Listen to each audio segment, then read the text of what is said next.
E aí galera, professor Charles aqui. Hoje eu vou estar trazendo para vocês aí o tema hidrostática, tá? E a gente vai abordar bastante esse tema aí. Vamos nos aprofundar, ok?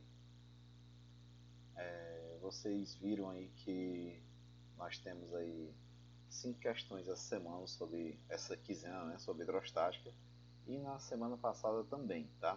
Então eu vou ajudar a resolver essas 10 questões, as da quinzena passada dessa semana. Podem enviar juntas, não tem problema, tá? E qualquer dúvida me chamem lá no grupo, ok? Bom, primeira coisa que a gente precisa saber é o que é um fluido. Eu já destaquei umas coisas aqui, vou só colocar aqui o apontador laser. Eu já destaquei aqui umas coisas, tá? Mas o que é um fluido? Fluido é qualquer coisa que pode escoar, tá? Então, qualquer coisa que pode fluir ou escoar é um fluido. O ar, por exemplo, que nós respiramos é um fluido. Você respira, ele escoa para dentro do pulmão e depois é expulso automaticamente, porque o pulmão comprime, né? Então, outra característica interessante dos fluidos é que eles se adaptam à forma do recipiente. Se você tem lá água da torneira, a água da torneira está no formato de quê? No formato dos canos, né? Porque está dentro do cano. E aí você abre a torneira, ela escoa. Você bota dentro da garrafa, ela fica no formato da garrafa. Bota no copo, fica no formato do copo. Então o fluido ele tem essa característica. Ele consegue se moldar ao formato de qualquer objeto que o contém, tá? A pressão, a gente vai falar mais tarde sobre isso, tá? Daqui a pouco a gente vai falar sobre isso. E outra coisa interessante sobre os fluidos é que o nosso planeta, no geral, ele foi totalmente moldado pelos ventos e a água, né? Que causaram abrasão e erosão em todas as partes que nós conhecemos, todas as paisagens do nosso planeta, né? Esse termo hidrostática, ele quer dizer assim, de forma bruta, como se fosse equilíbrio da água, porque hidro é água, né? Mas a parte estática quer dizer equilíbrio, e hidro quer dizer água. A água aqui no caso está representando todos os fluidos, né? Porque a água é o principal fluido, tá? Então hidrostática é como se fosse o equilíbrio dos fluidos, tá bom? Prosseguindo. Bom, densidade é um conceito bastante interessante. Matematicamente, densidade é somente massa sobre volume, só isso. O que é massa, professor? Massa é a quantidade de matéria, que a gente determina por quilogramas, tá? E volume é como se fosse a capacidade no qual você está inserido, a capacidade pelo qual o objeto está ocupando o espaço, tá? É como se fosse um pedaço de espaço que o objeto está ocupando, tá bom? Então, densidade é a razão entre massa e volume. Mas, professor, assim, o que é densidade mesmo? É só você pensar no seguinte: você pega uma bola de concreto, de pedra, de cimento, e pega uma bola de isopor do mesmo tamanho, igualzinha, idêntica, feita na mesma forma. Qual dos dois pesa mais? A de cimento, não é verdade? Por que isso acontece? Porque o cimento ele é mais denso que o isopor. Então a densidade ele diz tipo assim a quantidade de matéria que está concentrada em determinado volume, tá bom? Então, se uma coisa é mais densa, ela é mais pesada, ela é mais difícil de carregar, ela tem uma massa maior, tá bom? Eu separei aqui, né, três principais unidades que são utilizadas na densidade, tá? Essa aqui é a unidade do SI, que é o quilograma por metro cúbico, tá? Por exemplo, a água, ela tem 1000 kg por metro cúbico, a água pura, destilada. Ou seja, a minha caixa lá de casa tem 2 metros cúbicos, então é uma caixa de 2.000 litros, ou seja, 2.000 kg de água, 2 toneladas de água na caixa, tá bom? Nós temos também a unidade de grama por centímetro cúbico, tá? E temos a unidade de quilograma por litro. Essas duas aqui são equivalentes, a gente vai ver já já. Quilograma por litro, a água tem 1 kg por litro. Então, um garrafão desse que a gente usa para abastecer aí o bebedouro em casa, né? Ele tem 20 litros, tá? Então ele pesa 20 quilogramas. Quilograma força, né? Porque peso é em newton ou quilograma força, mas a massa dele são 20 quilogramas, tá? Nessa outra página aqui do livro, tem algumas densidades. Olha que interessante, né? Nós conseguimos ver aqui qual é o material mais denso e qual é o menos denso. O mais denso a gente vê aqui que dessa tabela toda é a platina, né? Que é 21. E o menos denso dessa tabela é o ar, né? Que é 1,2 vezes 10 a menos 3, ou seja, 0,0012, tá? Muito, assim, é pouquíssimo, tá? Professor, mas a platina é tão densa assim? Será que realmente esse negócio existe? É só você pensar o seguinte: não tem o garrafão que eu falei no instante de 20 litros d'água, que ele pesa 20 quilos? Se ele fosse de platina, todo preenchido com platina, ele pesaria 400 quilos. 400 quilos, tá? Tipo a metade do peso de um carro, né? Um garrafão. Então, a densidade da platina é muito alta, tá? É mais alta que o chumbo, é quase o dobro do chumbo, né? O chumbo já é muito denso. Lá na UFC, na Universidade Federal, né? Tem uma parte, um laboratório lá que trabalha com radiação. Aí tem uma parede toda de chumbo, né? Para a radiação não fugir. E os tijolos dessa parede são de chumbo. E você pega um tijolinho assim do tamanho de um controle remoto desse aqui, que tipo, cara, é muito pesado, é tipo 10, 20 quilos um tijolo, tá? Então é tenso, tá? Então, materiais, existem materiais mais densos que a platina, existem, mas nessa tabela aqui quem ganha é a platina, tá? Existe um corpo celeste no universo, né, chamado estrela de nêutrons, que é milhões de toneladas por centímetro cúbico, tá? Então não dá nem para você imaginar o que é isso. É bem complicado. Bom, outro termo que a gente vê muito aí nos livros, nas aulas, é o termo massa específica, né? A massa específica é a mesma coisa da densidade, mas a gente usa muito esse termo quando se trata de um corpo homogêneo, né, seja líquido ou gasoso ou sólido, mas seja homogêneo, tá? Então o leite, a gente pode falar sobre massa específica do leite, porque é homogêneo. Mas já o queijo, não, o queijo não tem aqueles furinhos, então é como se tivesse umas bolhas de ar dentro dele. Então já não é homogêneo, é heterogêneo, né? Prosseguindo. Princípio de Arquimedes. Bom, o princípio de Arquimedes se resume a uma palavra, que é a palavra empuxo, tá? Então, o princípio de Arquimedes está resumido aqui embaixo. Todo corpo sólido mergulhado num fluido em equilíbrio sofre a ação de uma força vertical de baixo para cima, cuja intensidade é igual ao peso do fluido deslocado pela parte submersa do corpo. O professor, não entendi, foi nada. Fácil, vamos pensar sobre isso assim, ó. Pensa no seguinte: você pega uma bola de futebol, certo? E vai na piscina e tenta empurrar ela dentro d'água. Você sabe, você já tentou fazer uma coisa assim, que eu tenho certeza. Você sabe que quando você tenta empurrar a bola dentro d'água, tem uma força que empurra a bola de volta, não é verdade?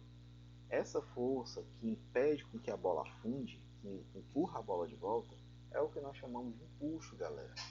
Então, o empuxo é uma força que ela tenta, tipo, impedir com que determinado objeto de baixa densidade afunde, certo? Então, no geral, o que é o empuxo? Pensa no seguinte: quando você enfia a bola dentro da água, o que está acontecendo? A bola tem determinado volume e a piscina já tinha um determinado volume. Quando você coloca a bola dentro da piscina, você está aumentando o volume da piscina, não é verdade? Então é como se você quisesse deslocar aquele volume da bola, quisesse deslocar a quantidade de água equivalente àquele volume de bola. Então é como se você quisesse expulsar aquela água dali. E aquela água ela resiste. Então o peso daquela água é a força que está te empurrando para cima, o que nós chamamos de empuxo, tá? Então quando você pega um pedaço de isopor e tenta enfiar dentro d'água, é muito parecido, né? Ele resiste a afundar. Essa força que faz essa resistência é o empuxo.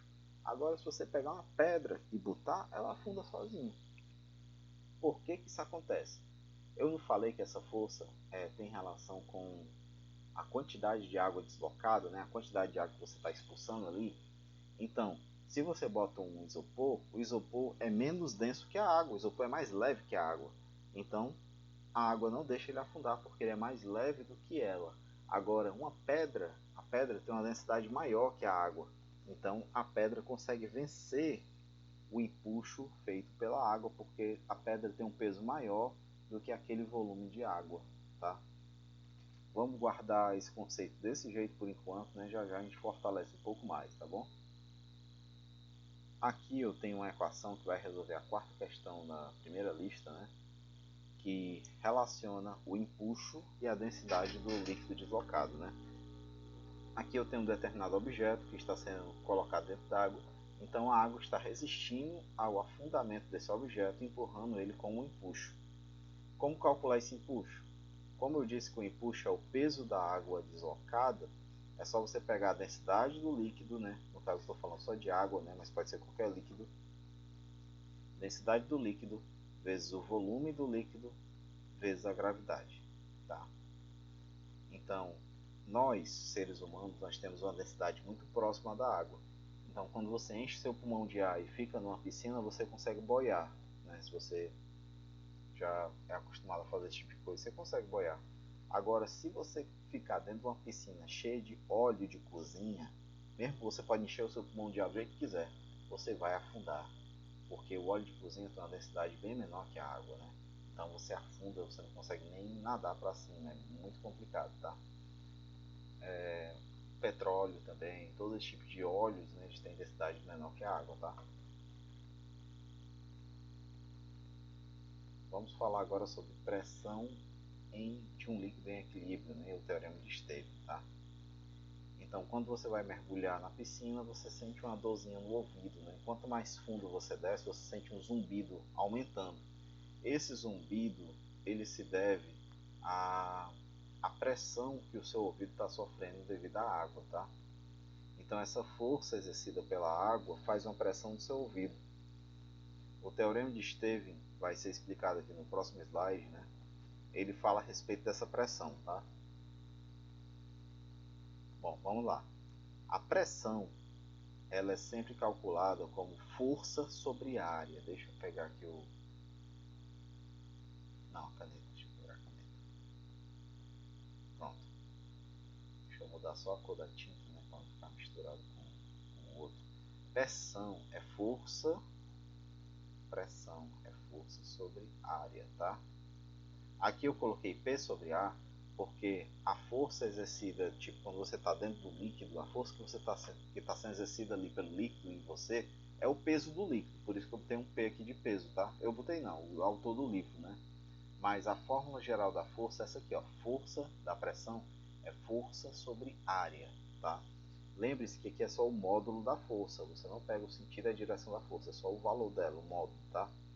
Então, se a força for grande e a área também for grande, a pressão se mantém equilibrada. Se a força for razoável, mas a área for pequena, a pressão fica muito alta. É aquela história. Você pega o seu dedo, encosta aqui na mão, tranquilo, você não sentiu nada. Agora pega uma agulha e faz a mesma força e empurra aqui na mão, vai furar a sua mão.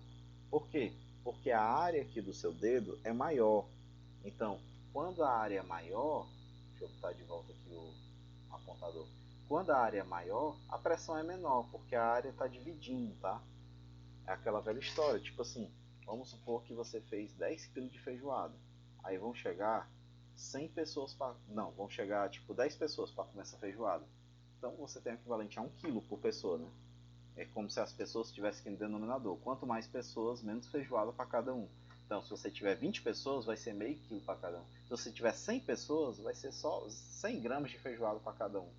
Então, quanto mais você aumenta a área, diminui a pressão, né? Beleza? É essa a diferença entre empurrar o dedo e empurrar uma agulha, né? Mesmo sendo a mesma força, como a área é menor, a pressão é muito maior, tá? Então, a pressão exercida por um líquido, né, tem aqui toda uma simplificação dessa expressão, ela pode ser reduzida a isso aqui, ó. Pressão é a densidade do líquido vezes a altura da coluna de líquido vezes a gravidade. A partir dessa equação é que vem o teorema de Stevens.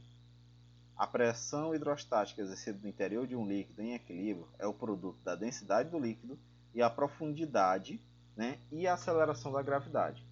Então, para saber a pressão, basta você saber a densidade daquele líquido, a profundidade que você está e a aceleração da gravidade. Você já sabe a pressão.